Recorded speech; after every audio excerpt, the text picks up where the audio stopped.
Good morning to all. So we continue the chapter computer network. In last class we discussed what is computer network and what are the advantages of computer network, different key terms of computer network, and also discuss what is data communication system and what are the different components of a data communication system, and also we discuss the communication media. The communication media can be classified into mainly two types. So today we discuss what are the different types of communication medias and what are the characteristics of the communication medias. So first, communication media can be classified into mainly two types. What are they? I think all of you remember the section. The communication media can be classified into two types, say the guided media and unguided media. Okay, in guided media we using wired connections, and in the case of unguided media we using wireless communications. So the guided media can be again classified into mainly three types: twisted pair wires, coaxial cables and optical fiber cables. So guided mediaയിൽ നമ്മൾ വയേഴ്സുകൾ use ചെയ്തുള്ള connection ആണെന്ന് പറഞ്ഞു. So വയേഴ്സുകൾ use ചെയ്യുമ്പോഴത്തേക്കും mainly three type of വയേഴ്സുകളാണ് നമ്മൾ ഇതിനു വേണ്ടി കണക്ഷന് വേണ്ടി use ചെയ്യണത്. അതിൻ്റെ പേരാണ് ട്വിസ്റ്റഡ് പെയർ എന്നുള്ള കേബിൾ യൂസ് ചെയ്യാം, അല്ലെങ്കിൽ കൊയാക്സിയൽ കേബിൾ എന്നുള്ള കേബിൾ യൂസ് ചെയ്യാം, അല്ലെങ്കിൽ ഒപ്റ്റിക്കൽ ഫൈബർ എന്നുള്ള കേബിൾ നമുക്ക് യൂസ് ചെയ്യാം. ഇത് യൂസ് ചെയ്തിട്ടാണ് നമ്മൾ എന്തിനു യൂസ് ചെയ്യുന്നത്? ഡാറ്റ ട്രാൻസ്ഫർ ചെയ്യാനായിട്ട് കമ്പ്യൂട്ടേഴ്സുകൾ തമ്മിൽ കണക്ട് ചെയ്യണത്. അതിൽ ആദ്യത്തെ നമ്മൾ പഠിക്കാൻ പോകുന്നത് twisted pair wire. Twisted pair എന്ന് വെച്ചാൽ this is most widely used media in small computer network. Small computer നെറ്റ്വർക്കിൽ യൂസ് ചെയ്യണതാണ് എന്തെന്ന് പറയുന്നത്? ട്വിസ്റ്റഡ് പെയർ വയേഴ്സ് എന്ന് പറയുന്നത്. ഈ ട്വിസ്റ്റഡ് പെയർ കേബിളിനെ എഗെയിൻ ടു ആയിട്ട് ക്ലാസിഫൈ ചെയ്തിട്ടുണ്ട്: unshielded twisted pair cable and shielded twisted pair cable. Unshielded twisted pair കേബിളിനെയാണ് UTP എന്നും ഷീൽഡ് ട്വിസ്റ്റഡ് പെയർ കേബിളിനെ STP എന്നുമാണ് പറയുന്നത്. അപ്പോൾ സ്മോൾ ഡിസ്റ്റൻസുകൾ തമ്മിൽ കണക്ട് ചെയ്യാനായിട്ടാണ് നമ്മൾ എന്ത് യൂസ് ചെയ്യണത്? ട്വിസ്റ്റഡ് പെയേഴ്സുകൾ യൂസ് ചെയ്യണത്. ദെൻ ട്വിസ്റ്റഡ് പെയറിനെ എഗെയിൻ ടു ആയിട്ട് ക്ലാസിഫൈ ചെയ്തിട്ടുണ്ട്: shield twisted pair and unshielded twisted pair. ഇനി നെക്സ്റ്റ് വണ്ണാണ് STP. STP എന്ന് വെച്ച് കഴിഞ്ഞാൽ ഷീൽഡ് ട്വിസ്റ്റഡ് പെയർ എന്നാണ് മീനിങ്. ട്വിസ്റ്റഡ് പെയറിനെ തന്നെ രണ്ട് രീതിയിൽ ക്ലാസിഫൈ ചെയ്തിട്ടുണ്ട്. ഷീൽഡ് ട്വിസ്റ്റഡ് പെയർ എന്ന് വെച്ച് കഴിഞ്ഞാൽ ഇതിലും ട്വിസ്റ്റഡ് പെയറുകൾ തന്നെയായിരിക്കും, പക്ഷെ ഇതിൽ മെറ്റാലിക് ഷീൽഡ് വെച്ചിട്ട് കവർ ചെയ്തേക്കണ ട്വിസ്റ്റഡ് പെയേഴ്സുകളായിരിക്കും ഉള്ളത്. പക്ഷേ ഇതിന് ഹൈ കോസ്റ്റും ആയിരിക്കും, അതുപോലെ തന്നെ ഇൻസ്റ്റോൾ ചെയ്യാൻ അത് ഇത്തിരി ഡിഫിക്കൽട്ടാണ്. ഇതും നേരത്തെ പോലെ തന്നെ ഡാറ്റയും വോയിസും ട്രാൻസ്ഫർ ചെയ്യാനായിട്ടാണ് യൂസ് ചെയ്യണത്. Metal shield avoid cross talk. Metal shield ഉള്ളത് കൊണ്ട് ക്രോസ് ടോക്ക്, ഇടയ്ക്ക് തമ്മിൽ കൂട്ടിമുട്ടുന്നതൊക്കെ ഇതൊക്കെ എല്ലാം അവോയ്ഡ് ചെയ്യാനായിട്ട് പറ്റും. ഇതാണ് shielded twisted pair. Shielded twisted പെയറിൽ രണ്ട് ഡിഫറെൻറ്റ് കളേഴ്സുകൾ തമ്മിലായിരിക്കും ട്വിസ്റ്റ് ചെയ്ത് വെച്ചേക്കുന്നത്. അതേസമയം അൺഷീൽഡ് ട്വിസ്റ്റഡ് പെയറിലാണെങ്കിൽ സെയിം കളേഴ്സുകൾ തമ്മിലായിരിക്കും ട്വിസ്റ്റ് ചെയ്ത് വെച്ചേക്കുന്നത്. ഇനി അടുത്ത കേബിളാണ് കൊയാക്സിയൽ കേബിൾസ് എന്ന് പറയുന്നത്. കൊയാക്സിയൽ കേബിൾ എന്ന് പറയുമ്പോൾ കുറച്ചും കൂടെ ലോങ് ഡിസ്റ്റൻസുകളിൽ ഡാറ്റാസ് ട്രാൻസ്ഫർ ചെയ്യാൻ വേണ്ടിയിട്ടാണ് എന്ത് യൂസ് ചെയ്യണത്? കൊയാക്സിയൽ കേബിൾസുകൾ യൂസ് ചെയ്യണത്. It consist of a central copper wire surrounded by a insulating material. Copper wire ആകുമ്പോഴത്തേക്കും എന്തായിരിക്കും? ഡാറ്റാസ് കുറച്ചും കൂടെ സ്പീഡിൽ ട്രാൻസ്ഫർ ചെയ്യാനായിട്ട് പറ്റും. ഇത്രയും കൂടെ ലോങ് ഡിസ്റ്റൻസുകളിൽ ഡാറ്റ കമ്പ്യൂട്ടേഴ്സുകൾ തമ്മിൽ കണക്ട് ചെയ്യാനായിട്ടാണ് എന്ത് യൂസ് ചെയ്യണത്? കൊയാക്സിയൽ കേബിൾസ് യൂസ് ചെയ്യണത്. The insulator is encased by a cylindrical conductor. It is covered in a protective sheet. അതിന് ചുറ്റും ഒരു പ്രൊട്ടക്റ്റീവ് ഷീറ്റ് ഒക്കെ ഉണ്ടായിരിക്കും.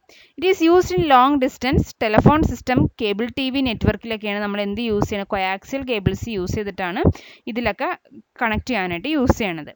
ലോങ് ഡിസ്റ്റൻസിലാകുമ്പോഴത്തേക്കും ഇതിനെന്തായിരിക്കും? ഹയർ സ്പീഡായിരിക്കും ഉണ്ടാവുന്നത്. അതുപോലെ തന്നെ ഇത് ഏകദേശം 180 to 500 മീറ്റർ റേഞ്ചുള്ള സ്ഥലങ്ങളിൽ ഡാറ്റാസ് കമ്പ്യൂട്ടേഴ്സുകൾ തമ്മിൽ കണക്ട് ചെയ്യാനായിട്ടാണ് യൂസ് ചെയ്യണത്. അതുപോലെ ഇതിന് ഹൈ ബാൻഡ് വിഡ്ത്ത് ഉണ്ടായിരിക്കും.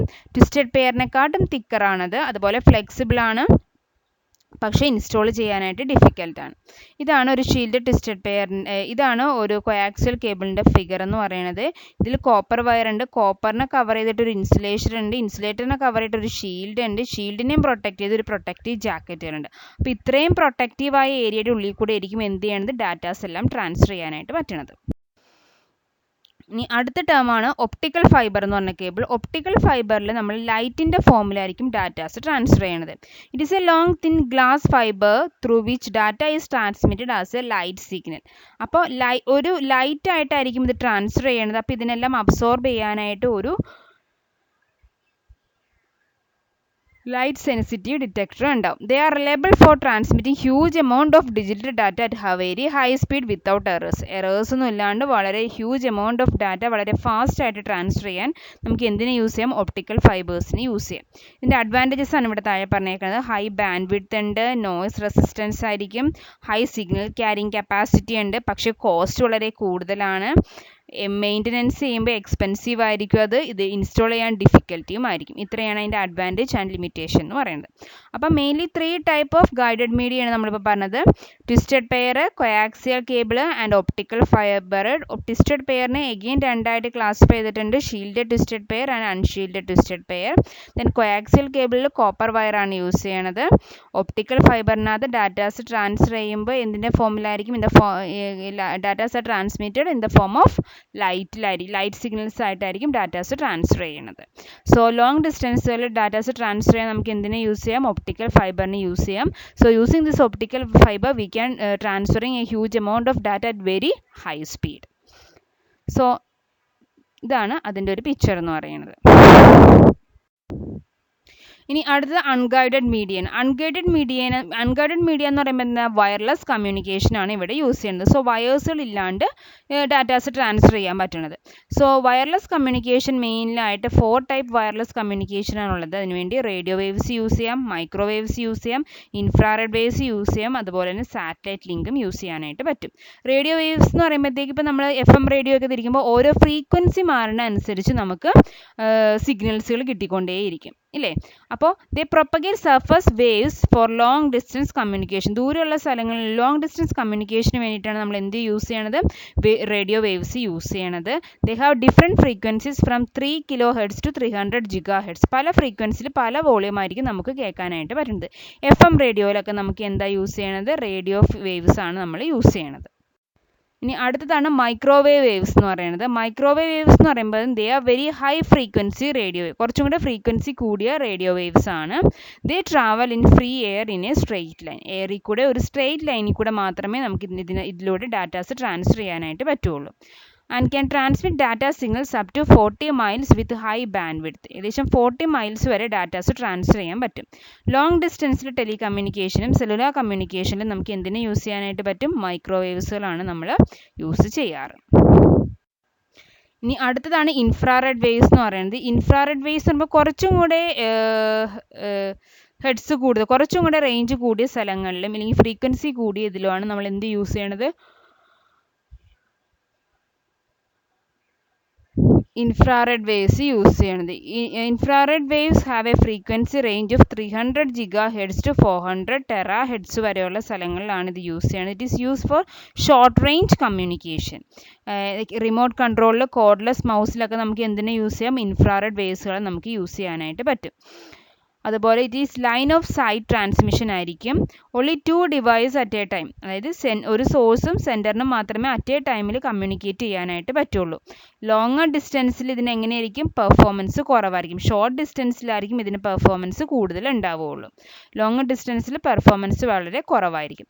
And cannot cross through solid object. Solid ഒബ്ജക്റ്റിൽ കൂടെ ഒന്നും ഇൻഫ്രാറെഡ് വേവ്സിന് ട്രാൻസ്ഫർ ചെയ്യാനായിട്ട് പറ്റില്ല. സോ അവിടെ വെച്ച് ഡാറ്റാസ് ബ്ലോക്കായി പോകും.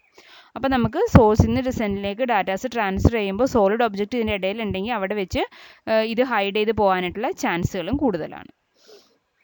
ഇനി അടുത്തത് സാറ്റലൈറ്റ് കമ്മ്യൂണിക്കേഷൻ ആണ്. സാറ്റലൈറ്റ് കമ്മ്യൂണിക്കേഷൻ എന്ന് വെച്ച് കഴിഞ്ഞാൽ എർത്തും സാറ്റലൈറ്റ്സും തമ്മിലുള്ള കമ്മ്യൂണിക്കേഷന് വേണ്ടിയിട്ടാണ് നമ്മൾ എന്ത് യൂസ് ചെയ്യണത്? സാറ്റലൈറ്റ്സുകൾ യൂസ് ചെയ്യണത്. Use to transmit data from one continent to another continent with 3 to 30 GHz ഫ്രീക്വൻസിയിലാണ് നമ്മൾ എന്തിനെ യൂസ് ചെയ്യണത്? സാറ്റലൈറ്റ്സുകൾ യൂസ് ചെയ്യണത്. Satellites are placed in a atmosphere and they revolve the earth at the same speed of earth. Speed അനുസരിച്ച് they are also called geostationary satellite. അപ്പോൾ ഓരോ സ്ഥലത്തും ജിയോ സ്റ്റേഷനറി സാറ്റലൈറ്റ്സുകൾ കണക്ട് ചെയ്ത് വെച്ചിട്ടുണ്ടാവും. Transferring signals from earth to എർത്തിൽ നിന്ന് സാറ്റലൈറ്റിലേക്ക് signals transfer ചെയ്യുന്നതിന് up link എന്നും തിരിച്ച് സാറ്റലൈറ്റിൽ നിന്ന് എർത്തിലേക്ക് സിഗ്നൽസ് ട്രാൻസ്ഫർ ചെയ്ത് തന്നതിന് ഡൗൺ ലിങ്ക് എന്നുമാണ് അറിയപ്പെടുന്നത്. അപ്പോൾ 4 ടൈപ്പ് ഓഫ് ഡാറ്റ ട്രാൻസ്മിഷൻസ് ആണ്, 4 ടൈപ്പ് ഓഫ് വയർലെസ് കമ്മ്യൂണിക്കേഷൻസ് ആണ് നമ്മൾ യൂസ് ചെയ്യണത്. ഏതൊക്കെയായിരുന്നു? Radio waves, microwave, infrared waves, അതുപോലെ തന്നെ ലാസ്റ്റ് വന്നതാണ് സാറ്റലൈറ്റ് വേവ്സ് എന്ന് പറയുന്നത്. അപ്പോൾ ഷോർട്ട് ഡിസ്റ്റൻസിലും ഫ്രീക്വൻസി മാറുന്ന അനുസരിച്ചിട്ടായിരിക്കും ഇതിനകത്ത് ഓരോന്നിൻ്റെയും റേഞ്ച് മാറിക്കൊണ്ടേ ഇരിക്കുന്നത്.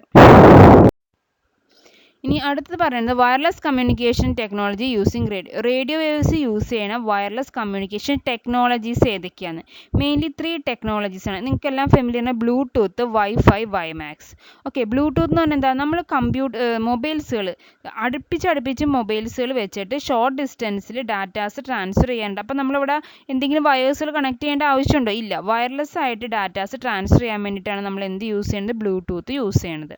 So Bluetooth waves uses radio waves with a frequency range of 2.4 GHz to 2.48 GHz. ഇപ്പോൾ സ്മോൾ ഡിസ്റ്റൻസിൽ മാത്രം ഡിവൈസുകളെ കണക്ട് ചെയ്തിട്ട് ഡാറ്റാസ് ട്രാൻസ്ഫർ ചെയ്യാനായിട്ടാണ് നമ്മൾ ബ്ലൂടൂത്ത് യൂസ് ചെയ്യുന്നത്. It is use for short range communication. It is used in cellphones, laptop, mouse, keyboard, tablet, ഹെഡ്സെറ്റിലൊക്കെ നമുക്കിത് യൂസ് ചെയ്യാനായിട്ട് പറ്റും. അതുപോലെ തന്നെ അതിൻ്റെ ക്യാരക്ടറിസ്റ്റിക് ആണ് അടുത്ത് പറയുന്നത്. It is line of sight is not required. പക്ഷേ അറ്റ് എ ടൈമിൽ നമുക്ക് മാക്സിമം ഓഫ് 8 ഡിവൈസ് വരെ നമുക്ക് കണക്ട് ചെയ്യാനായിട്ട് പറ്റുള്ളൂ. അപ്പോൾ ആദ്യം അറ്റ് എ ടൈമിൽ ഒരു മൊബൈലിൽ നിന്ന് മറ്റൊരു ഡാറ്റയിലേക്ക് മാത്രമേ ട്രാൻസ്ഫർ ചെയ്യാൻ പറ്റുള്ളൂ. അത് കഴിഞ്ഞിട്ടാണ് അടുത്തയിലേക്ക് ട്രാൻസ്ഫർ ചെയ്യാൻ പറ്റുള്ളൂ. സ്ലോ ഡാറ്റ ട്രാൻസ്ഫർ ചെയ്യുന്ന സ്പീഡ് വളരെ പതുക്കെയായിരിക്കും. അത് കഴിഞ്ഞപ്പോൾ വൈഫൈ ആയി. ഇപ്പോൾ നമ്മുടെ മിക്ക വീടുകളിലും വൈഫൈ ഉണ്ടെന്ന് പറയും. നമ്മൾ മൊബൈലിൽ നെറ്റ് എടുക്കുന്നതിനെക്കാട്ടും ഫാസ്റ്റ് ആയിട്ടായിരിക്കും നമുക്ക് വൈഫൈയിൽ എന്ന് പറയുമ്പോഴത്തേക്കും നെറ്റ് കിട്ടും. അപ്പോൾ വൈഫൈയിൽ ഉപയോഗിച്ച് കഴിഞ്ഞാൽ ആ ഒരു പർട്ടിക്കുലർ റേഞ്ചിൽ ആ ഡിവൈസുകൾ വരികയാണെങ്കിൽ ആ ഡിവൈസിനെല്ലാം നമുക്ക് എന്ത് വൈഫൈയിലൂടെ ആക്സസ് ചെയ്യാനായിട്ട് പറ്റും. വയർലെസ് ഫിഡിലിറ്റി എന്നാണ് വൈഫൈയുടെ ഫുൾ ഫോം എന്ന് പറയുന്നത്. It uses radio waves with a frequency range of 2.4 GHz തൊട്ട് 5 GHz വരെയുള്ള റേഡിയോ വേവ്സിലാണ് ഈ ഫ്രീക്വൻസിയിലാണ് നമ്മളിത് യൂസ് ചെയ്യണത്. സെൽഫോണിലും ലാപ്ടോപ്പിലും ഒക്കെ നമുക്ക് എന്ത് യൂസ് ചെയ്യാൻ പറ്റും? വൈഫൈ യൂസ് ചെയ്യാനായിട്ട് പറ്റും. It can do 2-way communication. ഇതിലൊരു 2-way കമ്മ്യൂണിക്കേഷൻ ആണ് നടക്കുന്നത്. Wireless adapter produce radio signals and transmit wireless router receives and ഇവിടെ ഒരു അഡാപ്റ്ററും ഉണ്ടായിരിക്കും, ഒരു റൂട്ടറും ഉണ്ടായിരിക്കും. അപ്പോൾ സിഗ്നൽസ് ട്രാൻസ്ഫർ ചെയ്തിട്ട് അതിനെ വീണ്ടും ഡീകോഡ് ചെയ്തിട്ടാണ് അങ്ങോട്ടും ഇങ്ങോട്ടും ഡാറ്റാസ് ട്രാൻസ്ഫർ ചെയ്യാനായിട്ട് പറ്റുന്നത്. ഇനി ഇതിൻ്റെ ക്യാരക്ടറിസ്റ്റിക് എന്തൊക്കെയാണെന്ന് വെച്ച് കഴിഞ്ഞാൽ line of sight is not required, connect loads of device. മറ്റേ ബ്ലൂടൂത്തിനെക്കാട്ടും കുറേയും കൂടി ഡിവൈസുകൾ നമുക്ക് ഈ റേഞ്ചിൽ ഡിവൈസുകൾ തമ്മിൽ കണക്ട് ചെയ്യാനായിട്ട് പറ്റും. ഡാറ്റ ട്രാൻസ്ഫർ സ്പീഡ് എന്ന് പറഞ്ഞാൽ ഏകദേശം 54 Mbps. പെർ സെക്കൻഡിൽ 54 Mbps വരെ ഡാറ്റാസ് നമുക്ക് Mbps ഡാറ്റാസ് വരെ ട്രാൻസ്ഫർ ചെയ്യാനായിട്ട് പറ്റും. It is use for communication up to 375 feet. ഏകദേശം 114 meters ഡിസ്റ്റൻസിൽ വരെയുള്ള ഡിവൈസുകളെ നമുക്ക് ഇതിലൂടെ ആക്സസ് ചെയ്യാനായിട്ട് പറ്റും. ദെൻ ലാസ്റ്റ് വണ്ണാണ് വൈമാക്സ് എന്ന് പറയുന്നത്. വൈമാക്സ് എന്ന് വെച്ച് കഴിഞ്ഞാൽ it combines the benefit of broadband and wireless with a frequency range of ഏകദേശം 11 GHz വരെയുള്ള റേഞ്ചിൽ വന്ന ഫ്രീക്വൻസീസ് ആക്സസ് ചെയ്യാനായിട്ടാണ് ഇതിലൂടെ പറ്റുന്നത്, വൈമാക്സിലൂടെ പറ്റുന്നത്. It provide high speed wireless internet over long ഡിസ്റ്റൻസുകളിൽ ഹൈ സ്പീഡായിട്ട് നെറ്റ് ഫെസിലിറ്റിക്ക് വേണ്ടിയിട്ടാണ് വൈമാക്സ് നമ്മൾ യൂസ് ചെയ്യണത്. It has 2 parts. അതിന് മെയിൻലി 2 പാർട്സുകളുണ്ട്. ബേസ് സ്റ്റേഷൻ, ഒരു ISP എന്ന് വെച്ചാൽ ഇൻ്റർനെറ്റ് സർവീസ് പ്രൊവൈഡറും ഉണ്ട്, അതുപോലെ തന്നെ ഒരു റിസീവറും ഉണ്ടായിരിക്കും. ഏകദേശം ഇതിലൂടെ ഒരു 100 ഡിവൈസുകൾ നമുക്ക് അറ്റ് എ സ്റ്റേഷനിൽ കണക്ട് ചെയ്യാനായിട്ട് പറ്റും. അതുപോലെ ഡാറ്റ ട്രാൻസ്ഫർ ചെയ്യണത് ഏകദേശം വെരി ഹൈ സ്പീഡായിരിക്കും. 70 Mbps തൊട്ട് 45 കിലോമീറ്റർ അപ് ടു 45 കിലോമീറ്ററിൽ 70 Mbps വരെ സ്പീഡിലായിരിക്കും ഡാറ്റാസ് ട്രാൻസ്ഫർ ചെയ്യാൻ പറ്റുന്നത്. അതുപോലെ high power consumption and high cost installation operation. പക്ഷേ ഈ വൈമാക്സ് അപ്ലൈ ചെയ്യണമെന്നുണ്ടെങ്കിൽ നല്ല ഹൈ പവറും ഉണ്ടായിരിക്കും, അതുപോലെ തന്നെ കോസ്റ്റും വളരെ കൂടുതലായിരിക്കും. അപ്പോൾ ഇത്രയാണ് വൈമാക്സ് എന്ന് പറയുന്നത്. അപ്പോൾ ഇത്രയാണ് different types of guided and unguided medias എന്ന് പറയുന്നത്. ഗൈഡഡ് മീഡിയ മെയിൻലി 3 ടൈപ്സ് ഉണ്ടായിരുന്നു. ഏതൊക്കെയായിരുന്നു? Twisted pair, coaxial cable and optical fibre. Unguided media mainly 4 type ഉണ്ടായിരുന്നു. റേഡിയോ വേവ്സ് യൂസ് ചെയ്യാം, അതിനകത്ത് മൈക്രോവേവ്സ് യൂസ് ചെയ്യാം, ഇൻഫ്രാറെഡ് വേവ്സ് യൂസ് ചെയ്യാം, സാറ്റലൈറ്റ്സും യൂസ് ചെയ്യാം. ഇനി വയർലെസ് കമ്മ്യൂണിക്കേഷൻസ് യൂസ് ചെയ്യുന്ന ടെക്നോളജി ഏതൊക്കെയാണ്? മെയിൻലി 3 ടെക്നോളജികളിലാണ് ഇത് യൂസ് ചെയ്യുന്നത്. ബ്ലൂടൂത്തിൽ, വൈഫൈവിൽ ആൻഡ് വൈമാക്സിൽ. ഓക്കെ, അപ്പോൾ ഇത്രയും വരെയുള്ള നോക്കുക. എന്തെങ്കിലും ഡൗട്ട് ഉണ്ടെങ്കിൽ ചോദിക്കാം. Okay, thank you.